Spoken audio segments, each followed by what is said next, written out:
Hello,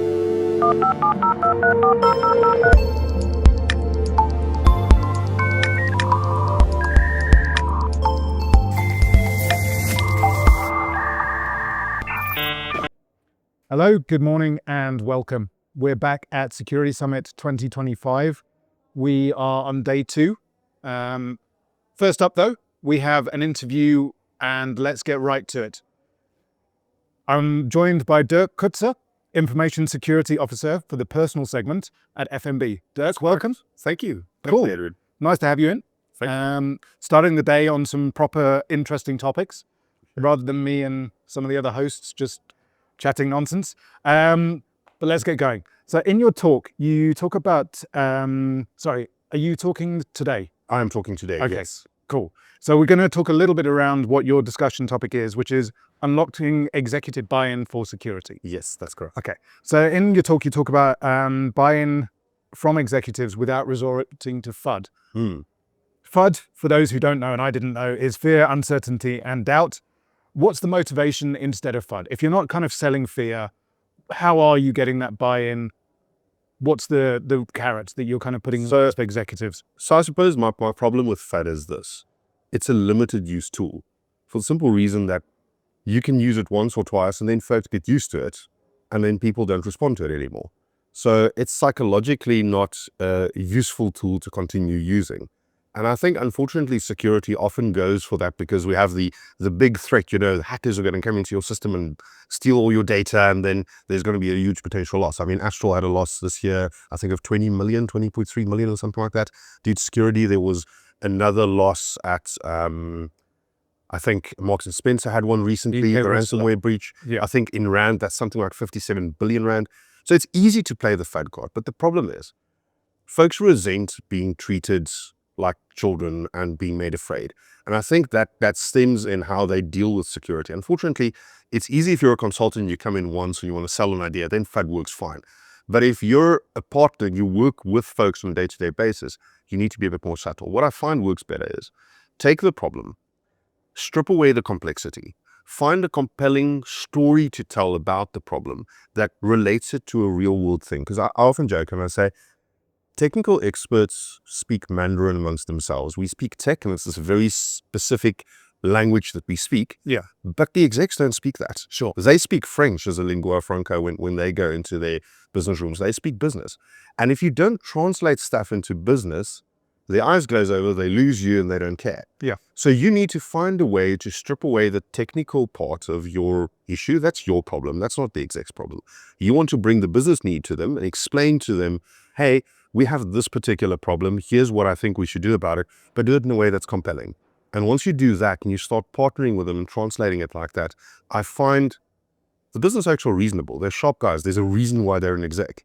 So they will cotton on to what you're trying to say. And if you sell it properly, then they'll give you the support. Okay. No, I think I agree with you. I mean, I've heard that sort of idea before that, and I think it was the same with the CIO community. I think a number of years ago, I was covering the CIO community and we used to talk they used to talk about selling, the techies were kind of going into the boardroom, going into the exco and talking around technical problems. What they need to hear is business value. So I think it's something, and the comment I made yesterday is that almost the CISO and the security community has almost been kind of injected with steroids, that they've just kind of almost outpacing the CIO in that level of importance in the hierarchy. Okay, so then how did you make that possible? What's been the kind of turning point in your organization? How have you kind of gone from the FUD, the fear, to talking business value? What's been the kind of the turning moment that's kind of made that possible? So in my specific case, we've been very fortunate as an organization. We've been doing information security for a long time. We're a bank. I mean, Sure. That's what we do. And we've had a very successful information security program that ran for many years. But I've noted that whilst there were very big ticket items being focused on in the bigger program, in my area, I've noted that there's some almost bit of a decay happening in some metrics. And it wasn't because someone wasn't paying attention or because someone was being malicious. It was purely a case of capacity constraints. Specifically, business had a constant need to get new features out. There's a need to support. There's a need to deal with operational challenges on a day-to-day basis. And what happens is the security stuff is just never that tier one priority because it's not a burning outage or not something that's going to make us immediate revenue. And as a result, some of those tended to get left by the wayside. And we started accumulating technical debt, which is unsupported operating systems or vulnerabilities or things that don't get fixed. And what I noticed was this is getting worse and worse because as time progresses, we constantly have to make way for other stuff as opposed to the security work. Now, luckily, what the turning point for me was, we had a new CEO join in our area, and I decided I'm going to do the smart thing and just meet and greet and say hello. And in that conversation, she actually asked me about what is it that keeps you up at night? And I mentioned this to her. I foolishly thought it was just going to be a meet and greet conversation, and she was way smarter than that. So she put me on the spot and said, what's the one thing that keeps you up? And then she invited me to the exco and said, come talk to us. And then I came up with this way of, okay, phrasing it as a business problem. And what I did was I actually likened it to owning an Uber, because one of our execs, the previous FNB exec, Jacques Soulier, was quite famous. He's a very, very astute businessman. And what he did was he realized that when he goes into work every day, his car stands in the parking lot and does nothing. Yeah. But he can earn revenue with that. So he said, cool, I'm going to get my driver to become an Uber driver. And then when he's dropped me off at work, he can Uber with my car. And then in the afternoon when I need to be picked up, he just takes me home. So I knew there's a very strong story of Uber in the organization. Everyone wants to be like Uber and Uberize everything. So I thought, cool, that's a cool story. Let me link to that. And I pictured this. I said, your IT department is like owning an Uber. Imagine you own an Uber. You wanted to make money for you. You wanted to drive around and drop off customers. That's how you make revenue. In the IT world, you want to constantly push out new features, do new things, add more stuff to your platform so that you can get more customers. That's how you make revenue.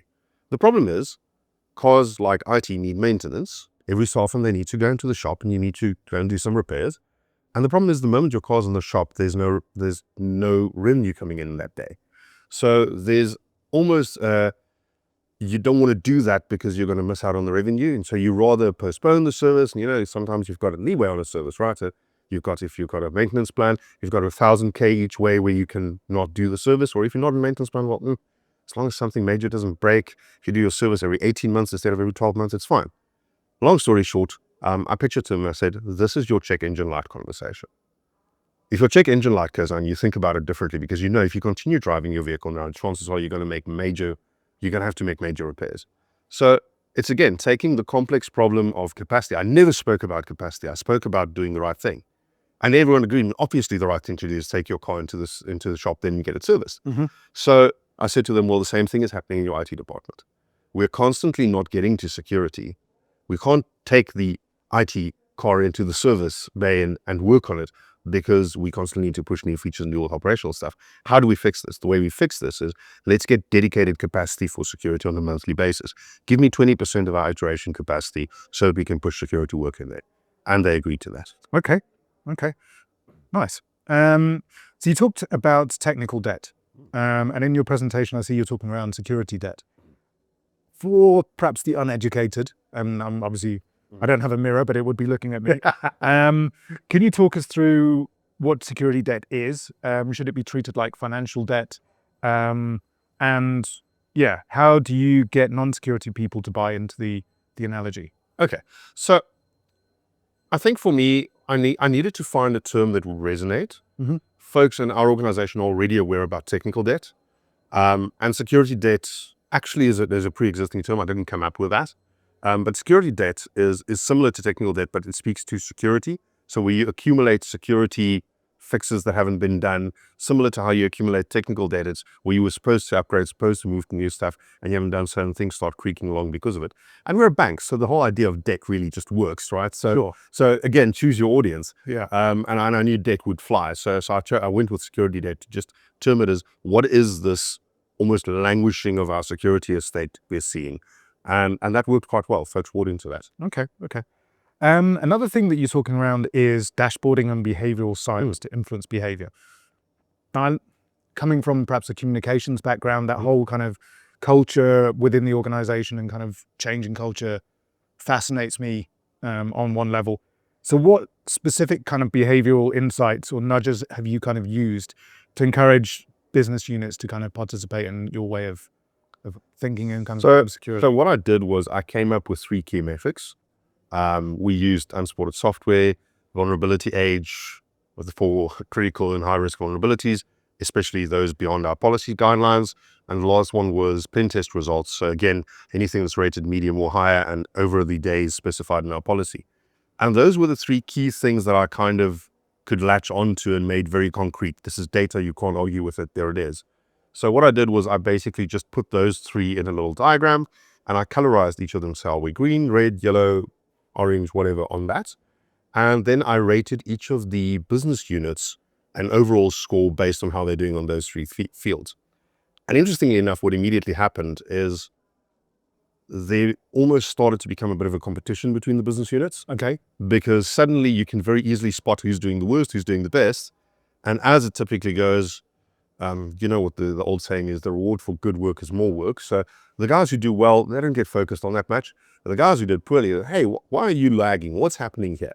And that conversation started igniting some very interesting things, to the point where the segment CEO then started to question some of the business unit CEOs to say, why are we doing it like this? Are you comfortable seeing with what we're seeing now, to explain to the board if there's a breach in your area, that you really did everything you could and you risk managed? And obviously then that ignited some conversations and folks very quickly spoke to their IT teams to get things resolved. All of a sudden there was priority. Okay.